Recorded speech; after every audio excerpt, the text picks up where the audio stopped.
Hi everybody, welcome to today's tutorial. Today's tutorial is Downward dog. Downward facing dog.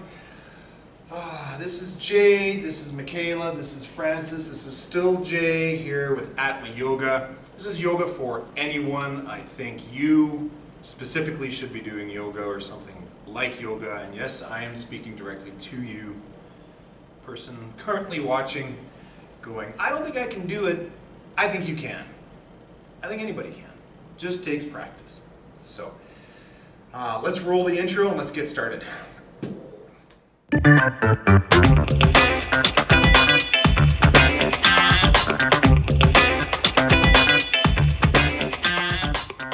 So, downward facing dog is a wonderful posture, and it's used in every form of yoga, from Ashtanga to Bikram to Vinyasa, Hatha, Rocket. Just so many different ways to do it, used in every one of those practices. And downward dog is a posture that is often challenging as a beginner. Yep. True that? True that? Still challenging. Still challenging. It can be challenging, but as you practice, it does become more of a resting posture because you've developed the strength to hold, you've been able to connect with your breath. So at the beginning, it might seem kind of hard. And I think that that's a pretty respectable thing to have in this type of that type of posture. But with practice, it will get easier. So, and let me be clear: here at Atma Yoga, I feel I don't follow a specific sort of stream of yoga. What I say may not be what another teacher will say, but I've tried many different forms of yoga with many different teachers, and really enjoyed learning, many different sorts of streams. Not that I've mastered the Ashtanga or things like that, but I've tried them all, and there's parts about things that I really love about yoga, but I also love the strength component and holding isometric holds and really developing sort of that difficult strength to build to hold things. And I love primal movement, so we're able to move kind of like animals, so functional movement. And calisthenics is a great, another sort of partner to yoga. So I create my own kind of classes based on many different streams of things and from many different teachers. So that's what you can expect if you take a class with me, whether it's online or here in person in town here. So let's talk about the foundations of down dog. Number one is breath. I know we're not in a posture yet, and that's okay. Sometimes we just jump into things, we expect to be good at it. We got a lot of stuff going on in our heads. And we just got to take a second before we begin any yoga practice. And this may be true with weightlifting, with running, with bicycling. Maybe you just need to take a second before you rush out and just center yourself. So before we begin today's tutorial, let's just take a couple of breaths here in a seat. So find your seat. Good. Sit tall in the sit bones. They're going to press down, plug into the earth. Also called the bum knuckles. I think that's the medical term. It's the medical term. Sure. So, I'm not a doctor, but I play one on TV. So we want to sit down, press down, and then lengthen the spine. Hands come to the insides of the thighs, just on the inside of the knees here. So pull your hands back. Good. And then let the shoulder blades retract slightly. And just take a couple of breaths. And I find it very cleansing to exhale through an open mouth. Big inhale through a closed mouth, inhale through the nose, exhale through that. Good. The other part of the foundation in down dog is the feet and the hands. So we're going to look at this, and we're going to begin from the ground up. All right, so let's take a look at down dog. Makaela? To the power of video, let's get into a down dog. So she's going to start from a tabletop pose. Going to tuck the toes, lift the knees up, and the hips go back. Good. And you can see she's walking out her dog. That's what we call in the yoga class when we're just letting either heel come to the floor, because the flexion in the ankles and the tightness of the calves may be more apparent. So we kind of just warm up, get the feeling for this. So this might not look like it's much. this posture here, maybe you'd be like, man, I could do this all day long, but it's not just a plank in the air with your bum a little higher. It's not like that. There's definitely some finer areas in here that we're going to cover. And that's going to make the posture better for you in your own personal body, for your class, and to really so you can master some of these foundational postures. So let's look at the finer points of down dog here. So depending on the flexibility, you'll see many people in yoga classes really working to straighten those legs. And that is a good thing to try to do, but it only happens in time. Makaela's hamstrings might be tight, so she won't be able to straighten the legs. Makaela, straighten the legs, and what happens? Her upper body tends to round forward, and there becomes an arch in the upper back. So I would prefer she bends the knees and then lengthen the hips back. So if I pull her hips back, that's where I want the hips up and back, okay? So starting at the hands, I want to have the hands, the fingers spread really wide, and the hands shoulder width apart, maybe a little wider. Okay, so the fingers are spreading. I want her to press down through the thumb knuckle and the index finger, because that's going to allow the forearms to begin to work. You're going to feel some strength, some heat building there. You might not be able to hold it for a long time, but you want to practice that. Her fingers are pointing forward, and you can see Frances in the back is the same way. And look at the distance in her hands. So they're still shoulder width apart, fingers are spread, lots of balance there, arms are straight, knees are bent so that there's not much flex, or there's not much crimping of that wrist. We often get painful wrists in yoga because we pull too far forward. Can I pull you forward here? We're trying to do a down dog like this, and just the pressure of the body on the wrists, if we're not used to doing it, just makes the wrist very sore. So we want to push the body back and up. Good, you're getting warm already. That's hilarious. Good. All right. Now, in the back part here, I want her heels right behind her toes. So sometimes you might have not balanced in and your feet are kind of tucked in like that. So I brought them closer together. So separate your feet so they're about a hip's distance, or that's going to be about 1 or 2 fists. This allows us to have a little more balance. And the heels will line up. So she's going to look back and going to see that the heel is not tucked in at all. Right behind, and we're going to plug into the big toe and the pinky toe knuckle. Now, we'll show Frances in the next round, and her heels are almost on the floor. She has a little more flexibility in her hamstrings. Good, let's bring the knees to the floor. We'll just take a little break here. Get off the hands. Jay's the master at editing. Oh, yeah. I'll do that as a part-time job. Good, so down dog. The other point here, so she's going to have her arms straight as much as possible. Her head is going to be between her biceps, so the ears line up. If she tucks her chin too much, it's going to put a lot of strain on the front of the neck. So yeah, so you can see she's trying to look back. I don't know what she's trying to do. There's really no benefit to it in my opinion. So keep the head loose, nod your head left, nod your head no. And just yes and no, and just move it around nice and gently, good. So she's going to straighten her arms, push her hips back, bend her knees, the hips, so the tailbone is not going to point to the ceiling because the tailbone rounds down. But as she exhales, she's going to pivot her hips back, round, and flatten the lower back. Too much round in the top here. So she's going to exhale, pull her belly button in, and then try and imagine the belly is going to touch the thighs, and then shoot the hips back. So we can try to, from the back, from the legs, we can try to engage the quads, but if your knees are bent, you won't be able to lift the kneecaps up without causing some strain in the hamstrings. So if your legs are straight in down dog, you can pull the toes back, and you can really bring some warmth to the thighs. In Makaela's case, I would not cue that. If your knees are like this and you're at home, that's okay. You're going to warm up, and in time, you're going to be able to get that flexibility to make that happen. So we're going to hold here, and we're going to breathe. Good, the arms are straight. The breath will keep you calm. It's an isometric hold, it's an inversion.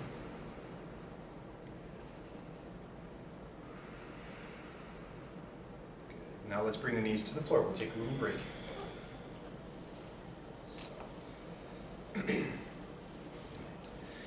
So down dog, quite a simple pose as far as what's touching the floor, and it's so commonly used. And let's talk about some things that we often see in down dog. So let's come to a down dog And we'll see if we can see that on the camera here. So I want you guys to kind of roll to the outer part of your hands. And so your index finger and you're still be down, pressing into the hands, but into the outer edges. So what do you think is going to happen here?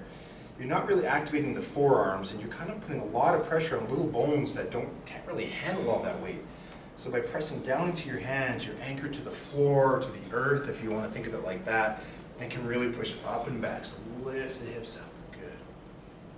You want to keep the back flat. That's another common mistake, is people just rounding that upper back, tucking their chin. And what we want to do is really keep the spine long and flat.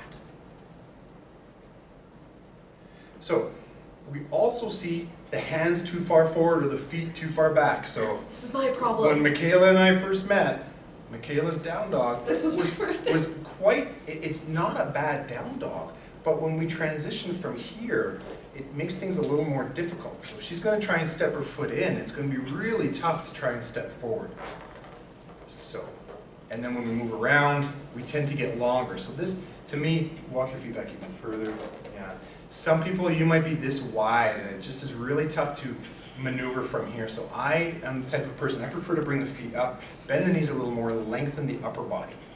So the transition that I would do from here, because now we have this closer grip, is I can now bring this knee to this elbow because the distance is a lot shorter, and back up. Perfect. So I prefer this method.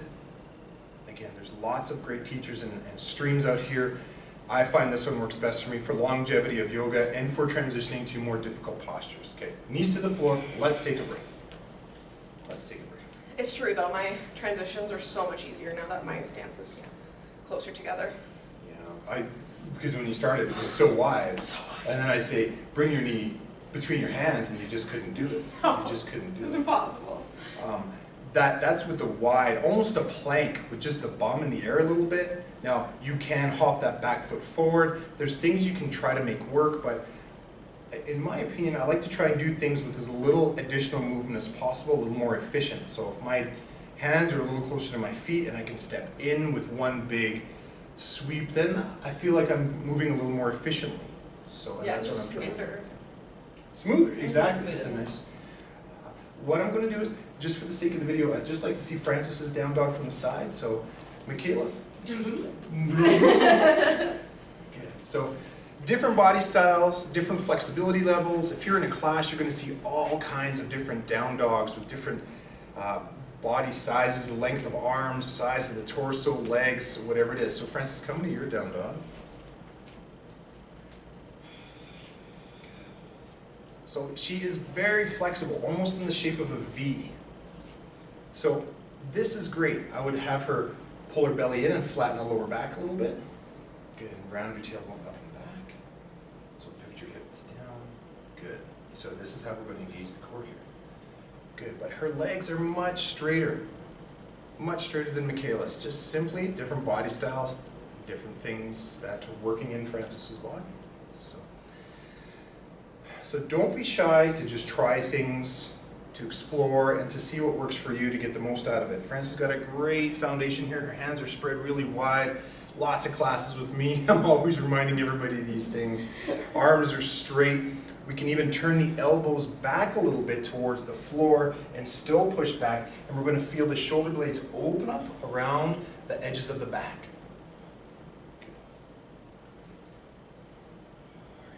So let's bring Makaela back up here. Thank you. We'll switch it back around. Love having it. All different types of people doing yoga and seeing the different things that, the strengths and areas to improve on. So, of course, what's my thing? How can I make this harder? Jay, this is boring. My brain is going crazy. I can hold this for 4 hours. What's the point of doing this? Well, that's just down dog. There's many things within down dog that we can do, that we do in classes, that you can practice on, that will make things more difficult. So Makaela, Francis, down dog me. Once we have a solid foundation, it's really easy to kind of make things a little more difficult. But find that breath into this posture. So you want to make it a little more difficult? Come to the fingertips of your right hand. And notice that there's going to be a lot more pressure in the right arm. A lot more strength. The shoulder's going to have to pull in. You're going to have to hold yourself there. Good. You can bring the left hand or the right hand right off the floor. I like to bring it to the lower back to twist and to open the posterior part of my shoulder. Good. Look at her go. Good. That makes things more difficult. More balance, still keeping the upper body in a downward dog position. Okay, bring the hand to the floor. Now, why don't you lift the right leg now? Good. So, the same thing. Now, this is a three-legged dog in a class. They'll say, come up into a three-legged dog, and that's what they're referring to. Lots of things can be done from here. You'll see lots of people try to stack this hip right away. They're going to lift that leg up so high, they're just going to take all the weight of this. This is another thing we can do later in the down dog world, but we want to keep the hips level and lift the heel up so that her glute is really active. Is your glute active? Mm-hmm. Yeah, so that's really a great place to be. The heel pushes back, the kneecap lifts. That makes it harder. Does it make it harder? Mm-hmm. Mm-hmm. Good. Good. Okay, bring the foot down. Okay, let's do that on the other side. Left hand, always start with coming to the fingertips first, just to get a feeling of how that other shoulder is going to be. If you have shoulder injuries, you might not want to do this right off the bat. Take your time. Now bring the hand to the lower back. Good. And see, Makaela kind of twists here, and that's all right. That's super cool. I like this because it really brings a lot more heat to the one shoulder. So when we progress in classes or when we do classes and we have to move through things quickly, this warms up the shoulder pretty quick. Okay, bring the hand to the floor, lift the left leg. Good, same thing. Show them how you stack your hips, guys. So when I cue stack your hips, I want the left hip on top of the right hip. Good. But we're not going to do that now. So let's level, lift the leg up. The glute is active. That's what we're trying to do. We're activating the muscles. We get more out of this. When you're done in class, after you've activated a lot of your muscles, you feel it. Okay, let's bring that leg down.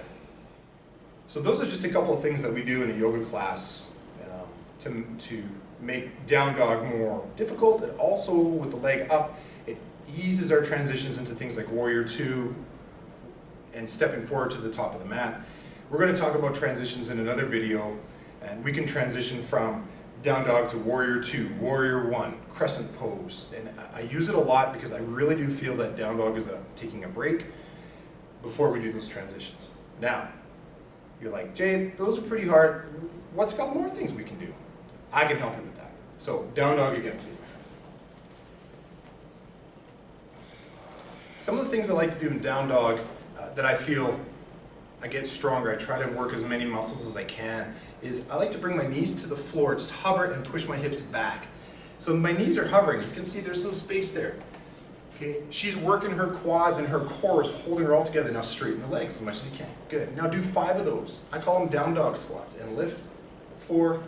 She's not disrupting the upper body doing this. That's 1. Just kidding. Good. And back up. Good. Now hold here at the top. Good. So you're going to feel that in the quads, right in the front of the quads.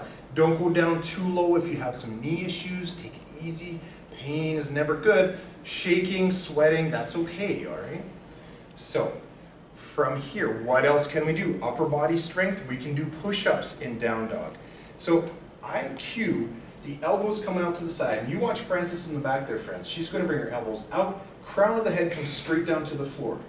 And I call them down dog push-ups. Some people call them pike push-ups, depending on your thoughts on this. This will work the upper traps, the deltoids, really just help you out a lot. So how many is that? So Frances is coming down. Great. You do have to roll to the outer edges of the hands in this situation, but you push back up and you come back into that foundational pose. Okay. All right, guys. Let's bring the knees to the floor. Good. Let's take a break. Good. How's that feeling? Good. Get a workout in like 30 seconds. Yeah, those are fun. But I think that those down dog push-ups for inversions, like I love them. Once we get more advanced in our yoga practice, you can do many, many yoga classes and you will get the strength to do the inversions, to do the tough stuff. There's no doubt about it. But yeah.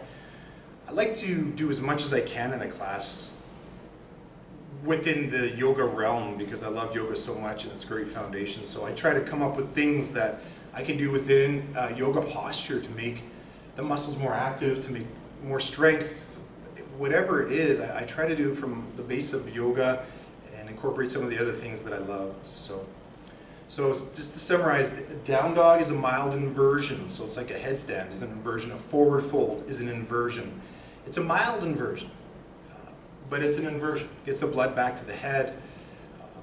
Because we stand all day and the blood drains to the feet, so they always say that inversions are good for that. Headstands, that's great to kind of bring that the blood back to the brain by doing headstands or shoulder stands. So it strengthens the shoulders, the triceps, the lats, the forearms.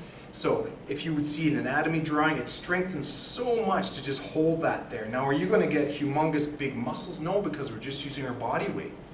But you will get strength, the type of strength that comes from inside, that people might not be able to see, but that's what happens. It also stretches the back body, and as you can see, the ankles will stretch, and the ankles may not come to the floor due to the flexion in the ankles, right? So you might not be able to do it simply because you don't have that movement in your joint. It also may be tight calves, tight ankles, so it takes practice and breathing through those tight areas to really loosen that back body. So that's why we do lots of practicing, maybe 2 or 3 classes a week to really work on those things. And as you can see, I mean, you don't have to do many things to work on the fundamentals. Sometimes it gets boring, so you want to include other things. And that's why hopefully you'll take some of my classes here on YouTube. Just to summarize, I'd like to make sure everybody knows that I think everybody can do yoga with the right teacher and the right attitude. Just keep coming back. It does provide a tremendous workout. It really does, without having to go to the gym. You just need a mat. You don't even need a mat, but I find a little safety in my mat. When I roll out the mat, I feel like that's my zone and nobody can bug me. So a home practice, you can establish that as well. And at a studio, it's the same thing. This is your mat. Don't worry about what anybody else is doing. Just worry about how it's feeling for you and how you're doing. Okay, that's a key point, I'd say. So find the right program that works for you and do that. As I said, there's many streams of yoga: Ashtanga, Iyengar, Rocket, Hatha. Explore that stuff. I won't teach you Ashtanga or Iyengar, or we'll do Yin, because Yin's a great stretchy class, and find the class that really resonates with you, where you feel peaceful, feel like you've had a workout. That's the goal for all of this stuff. And remember, of course, you don't have to be perfect at any of this. You don't have to be anything but who you are. You just got to make the effort, and only you can do that. So practice and just feel good about yourselves and just keep trying. That's all you got to do. And feel good that you tried. I think that's an important point, is feel like you've accomplished something. If you've held down dog for an extra minute or 30 seconds or just even a breath, then that's an accomplishment. And you should reward yourself for that. Give yourself a pat on the back and say, yeah, today I did that. And that's good. That's a good thing to do. So, anything else, guys? I don't think so. No. What do you think? No. No?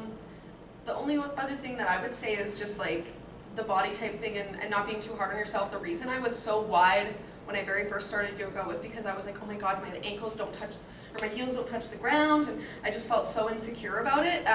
But like, it's not because of that, it's because I'm a runner, and so I have really tight hamstrings all the time, and it's not like, oh, you're better than me or anything like that. It's just whatever your practice is your practice. Yeah. And I truly believe in time, Makaela's heels will touch the floor. She's just got to practice. For me, who doesn't run, but I do lots of yoga and weightlifting, it came quicker. I've done a lot of yoga, so it does eventually happen. But what's the hurry? It's a lifelong practice. There's no hurry to get the heels to the floor. You're still getting the benefits of the posture. So don't feel discouraged by any of this. Don't feel discouraged because your shoulders are shaking or because your hands are sore. It's all part of it. You're moving, you're living. Life is meant to be lived, not just to wait around and solve problems for. So that's it. Francis, you good? That's all. Yes, good. Makaela, you good? I'm good. Good. Thank you for joining me. Atma Yoga, Jay, Makaela, Francis, we're happy to be here, happy to help you out, and we hope that you follow YouTube, follow the channel on YouTube, and perhaps Patreon. Comment in the section below, and be safe and be happy, because that's what we're doing. So until next time, thanks for coming.